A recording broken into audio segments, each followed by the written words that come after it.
Persib Bandung dihadapkan dengan permainan total football yang diimplementasikan Dewa United. Sektor tengah Dewa yang ditempati oleh Hugo Jaja, kemudian Kambuaya serta Mesidoro bermain sangat amat dinamis. Ya, Persib Bandung harus puas bermain imbang 2-2 saat menghadapi Dewa United. Terlebih dahulu Persib ciptakan gol di menit 22 lewat Tyran Delvino, memanfaatkan assist dari Dimas Derajat. Lalu Dewa samakan kedudukan lewat Bagaskara di menit 33, assist dari Angelo. Gol kedua Persib dicetak oleh orang yang sama lagi, Tyran Delvino di menit 48. Asis Ciro Alves, dan gol penyama kedudukan, gol kedua bagi Dewa dibuat oleh Egy Maulana Fikri di menit 74, asis dari Mesidoro. Ya, sebelum lebih jauh aku pernah bosan-bosannya untuk ingatkan teman-teman, ketika teman-teman tonton video ini jangan lupa tekan tombol like-nya. Ya, permainan total football diimplementasikan oleh pasukan Dewa United di bawah asuhan Coach Jan Olderengkring. Bagaimana pada fase attacking atau build up yang dilakukan Dewa sangat amat dinamis. Rotasi posisi yang dilakukan oleh pemain-pemain Dewa. Mesidoro turun ke bawah, bergantian dengan Hugo Jaja, kadang Kambuaya, kadang Taisei Marukawa. Sebelum masuk ke aspek lebih dalam teman-teman, kita bahas ya. Beberapa kali ini sudah kita mention apa yang dialami oleh Persib lewat beberapa video ke belakang. 2 gol yang dialami oleh Persib Bandung saat menghadapi Dewa United ini itu berasal dari situasi bola crossing, bola atas yang coba dimanfaatkan oleh Dewa United. Gol pertama lewat Bagaskara itu clear dari crossing, gagal diantisipasi, gagal diredam, gagal dibaca oleh pemain Persib. Pun termasuk gol kedua.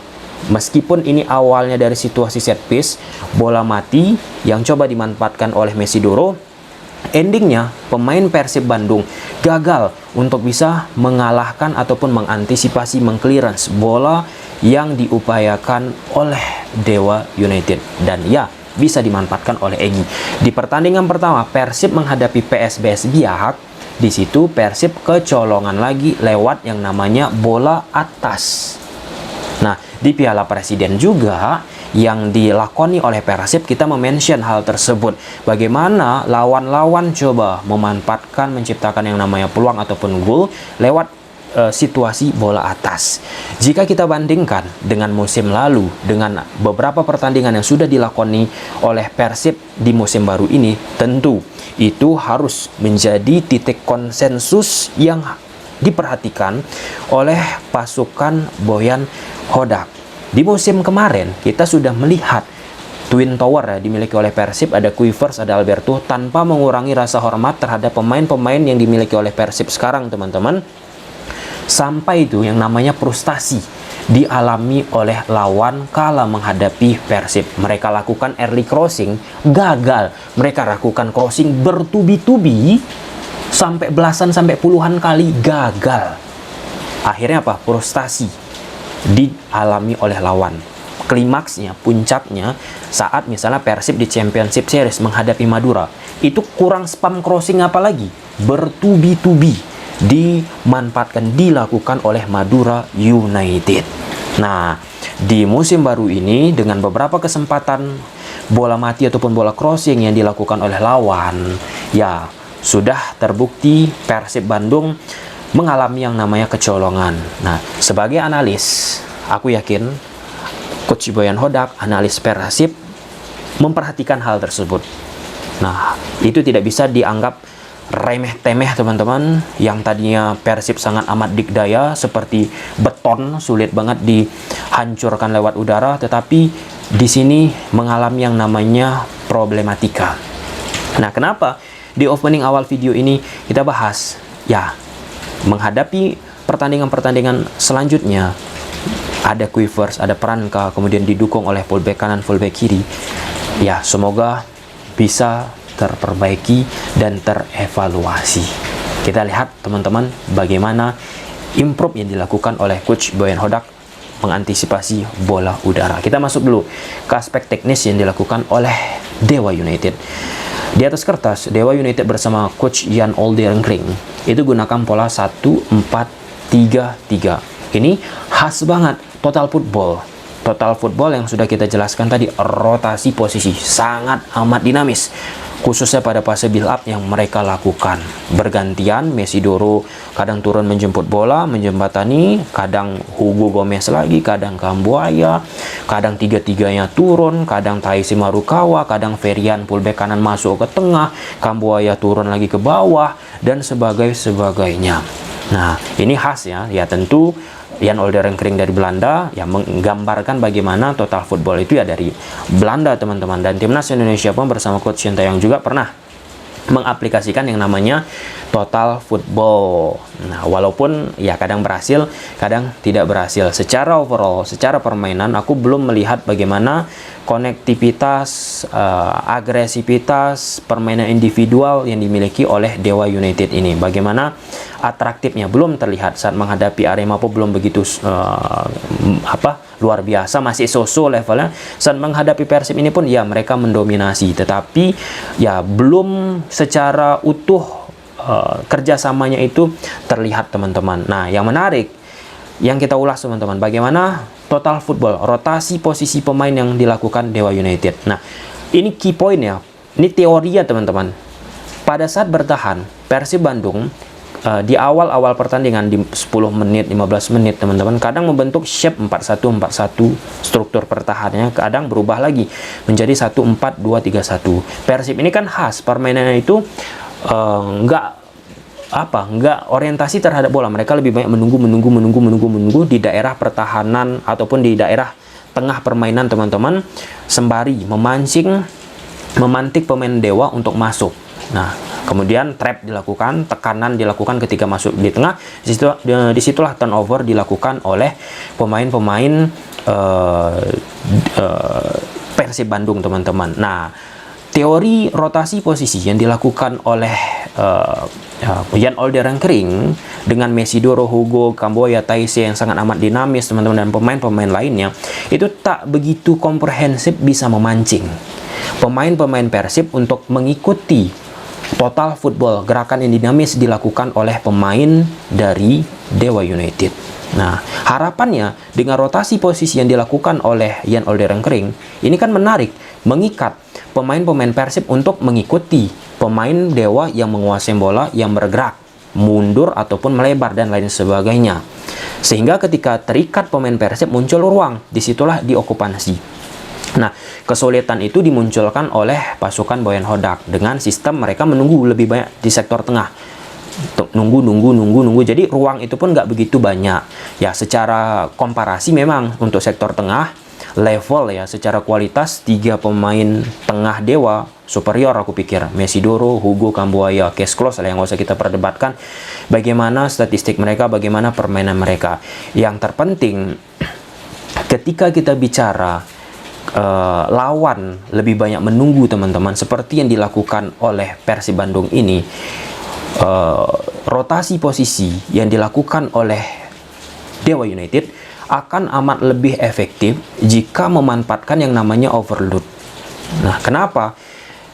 Karena rotasi posisi yang dilakukan oleh Dewa itu nggak memancing pemain dari Persib Bandung untuk keluar. Ketika bola itu aja diarahkan misal ke Dedi melakukan pressing, balik bola dilakukan Dewa, Dedi tetap stay di posisinya. Nah, apa jadi yang harus dilakukan? Ya, rotasi posisi Dewa harus diimbangi dengan yang namanya overload. Nah, overload itu beban di zona-zona tertentu nggak bisa diokupansi, nggak bisa dimanfaatkan oleh Dewa United. Akhirnya apa? Kambuaya, Hugo, Messi Doro ataupun fullback kiri, fullback kanan memberikan passing progresif ke depan, ya, ke individu sendiri pemain Dewa. Misalnya Egy, Taise buruk aku rasa permainannya. Saat menghadapi Arema juga buruk permainan Taise Marukawa, nggak seperti biasa kita lihat, teman-teman. Nah, ya walaupun ada beberapa elemen, coba ya permainan overload diciptakan oleh Dewa United, tapi nggak begitu koheren, nggak konsisten, teman-teman. Dan efeknya apa? Terlalu menonjolkan berupaya ya individu tadi, permainan kolektivitasnya akhirnya hilang, nggak menonjolkan kualitas pemain-pemain yang harusnya bisa nih bermain atraktif. Ya, aku pikir ini masih namanya 2 pertandingan liga, teman-teman, dan aku berharap juga nih dengan squad yang dimiliki oleh Dewa United bisa terus terprogres, terupdate, berkembang dari satu pertandingan ke pertandingan. Nah, kita kembali dulu ke teorinya. Dengan rotasi posisi, teman-teman, dilakukan oleh Dewa United. Bagaimana antitesa yang harus dilakukan oleh tim yang bertahan? Defense, teman-teman. Ya, melakukan zonal marking aja. Menunggu, ada masuk bola di ruang yang coba diekspos oleh Dewa, di situ ditekan, mundur lagi, retreat lagi, struktur yang dilakukan oleh lawan. Dalam konteks ini ada beberapa elemen Persib melakukan hal demikian. Nah, bagaimana untuk melakukan ataupun mematahkan zonal marking? Nah, tadi sudah kita sebut, overload diciptakan. Oke, itu sudah clear dan jelas, teman-teman. Tapi ya, Persib pun dengan apa yang mereka lakukan di babak kedua sih ya, aku merasa sedikit jelas bukan sedikit lagi, mengalami yang namanya penurunan yang sangat amat signifikan dan membuat muncul yang namanya ketidakseimbangan. Oke, kita geser ke Persib Bandung. Persib tetap menggunakan skema andalan Coach Boyan Hodak 1-4-2-3-1. Di belakang ada Teja 4 back, Robi, Kuivers, Gustavo, Rejaldi. Soal Robi, fullback kanan ini udah kita bahas berkali-kali, nggak usah terlalu banyak, teman-teman. Persib butuh fullback kanan, udah 5-6 kali kita bahas. Bukan kita berbicara di Liga Indonesia. Kalau bicara di Liga Indonesia, Robi bisa nih untuk membantu Persib Bandung. Tapi untuk bicara lebih tinggi level Persib, Gustavo juga banyak error passing-passingnya, teman-teman. Kemudian di sektor tengah, Dedi, Kocican, dan Tyran, ya tadi sudah kita bahas. Dewa menang lini tengah. Kenapa? Ya, individu Dewa kalau kita bedah, Mesidoro. Ini kan pemain yang diinginkan oleh Boyan Hodak. Hugo Gomez, pemain terbaik di Dewa, salah satu pemain terbaik di Madura United, Kambuaya. Jadi kombinasi mereka ini membingungkan akhirnya pemain-pemain, menyulitkan pemain-pemain tengah dari Persib Bandung, teman-teman. Tyran Delvino yang berada di posisi belakang David da Silva ini pun sempat kan dikritik habis-habisan terhadap permainannya. Kalau kritik saran nggak masalah sih, teman-teman. Tetapi di pertandingan ini Tyran bisa membuktikan kalau ya gerakan-gerakannya bisa memberikan hasil yang impresif, teman-teman. Nah, pada momen pertama misal dari Ciro Alves memberikan bola ke Dimas Derajat, di situ ada gerakan third man run, orang ketiga. Siapa orangnya? Yaitu Tyran Delvino. Nah, itu gerakan mahal, teman-teman. Gerakan ala sepak bola elit Eropa ketika kita menyaksikannya. Nah, untuk level kebugaran, level fisik yang dimiliki oleh Tyran harus ini tentu bisa lebih lebih maksimal lagi, teman-teman. Belum berada di titik puncaknya aku melihatnya. Kemudian di posisi kanan, sayap kanan ada Dimas Derajat, sayap kiri ada Ciro Alves, David da Silva tak tergantikan. Secara permainan Persib nggak jauh banyak berbeda. Mereka menunggu, tadi sudah kita bahas, kemudian memanfaatkan yang namanya counter attack. Dari data statistik, Dewa 63% menguasai bola, Persib Bandung 37%. Nah, ketika kita bicara Persib Bandung sangat amat krusial pemain yang bernama Ciro Alves. Dan di pertandingan ini untuk kesekian kalinya Ciro Alves membuktikan dirinya sangat amat berpengaruh. Kemudian yang namanya David da Silva sangat amat berpengaruh. Nah, kekuatan yang dimiliki oleh Persib, David da Silva, Ciro Alves tentu harus didukung oleh yang namanya Deddy Kusnandar, Kocican maupun Tyran. Tyran meskipun dia menciptakan 2 gol dengan gerakan-gerakan third man run runningan, teman-teman, ya belum begitu sesuai yang diharapkan kalau dari sisi kreativitas, teman-teman. Akhirnya kreativitas itu muncul lebih banyak dari Ciro Alves dengan skill individualnya. Dari sektor kanan yang ditempati oleh Dimas Derajat, kan attacking yang dilakukan oleh Persib nggak begitu bertenaga, teman-teman. Akhirnya Dimas Derajat pun ketika jarang dari sektor kanan Persib melakukan serangan, dia masuk ke tengah, dan itu opsi yang cukup baik aku pikir, teman-teman, bagaimana ia dan Persib Bandung menciptakan yang namanya lebih banyak orang, jadi membuat ketidakseimbangan defensif yang dimiliki oleh Dewa United. Nah, ketika lini tengah dari Persib Bandung tidak sesuai yang diharapkan, akhirnya mensulitkan aliran sirkulasi, kemudian turnover yang dilakukan oleh Persib pun untuk melakukan transisi nggak ideal, ya kehilangan ataupun tidak tampilnya Klok, kemudian membuat dinamika di sektor tengah dari Persib pun terasa kurang, teman-teman. Kocican ya dia bukan tipikal destroyer saat menghadapi pemain-pemain lasak seperti Mesidoro, Hugo Gomez, Kambuaya. Ini perlu peran-peran destroyer bertenaga, ya Klok memiliki kemampuan hal demikian, teman-teman. Nah, di babak kedua David da Silva kan keluar, ya Kemudian diubahlah pergantian pemain teman-teman. Melson 5 berada di posisi David da Silva, Tyrone Delfino di belakangnya. Itu tidak efektif sih aku rasa. Soal Melson 5 ini pun ya di posisi-posisi yang ditempatkan oleh Boyan Hodak, misalnya di daerah center lah ya, di daerah tengah, itu nggak efektif sih. Dia lebih efektif itu ketika kita bicara di level permainan sebelumnya di sayap, baik itu sayap kanan, sayap kiri, untuk melakukan akselerasi. Dan ya Tyrone pun bukan Tyrone, Melson 5 pun belum berada di titik puncaknya dari speednya, dari kecepatannya. Dia masih kadang menahan larinya, dan aku pikir ini situasi yang sangat amat sulit tentunya bagi Melson ketika dia mencoba melakukan adaptasi pada saat liga sudah bergulir. Nah, jadi pentingnya Melson pun harus secepat mungkin untuk melakukan yang namanya akselerasi untuk beradaptasi dengan permainan Persib Bandung. Kita lihat ya bagaimana ke depannya Melson pun untuk bisa melakukan hal demikian. Tetapi secara hasil ini adil ya untuk apa yang dilakukan oleh Dewa United, untuk apa yang dilakukan oleh Persib Bandung. Persib Bandung di saat 4 pemain belakangnya tidak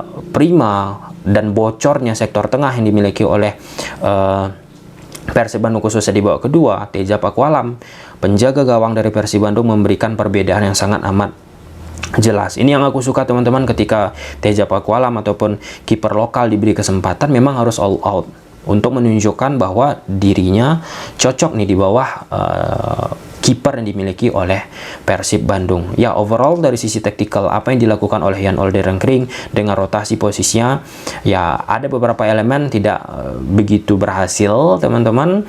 Kemudian di babak kedua pun melakukan hal yang serupa, ya akhirnya di situ lebih banyak ke-trigger pemain-pemain Persib dan bisa akhirnya memunculkan yang namanya lubang.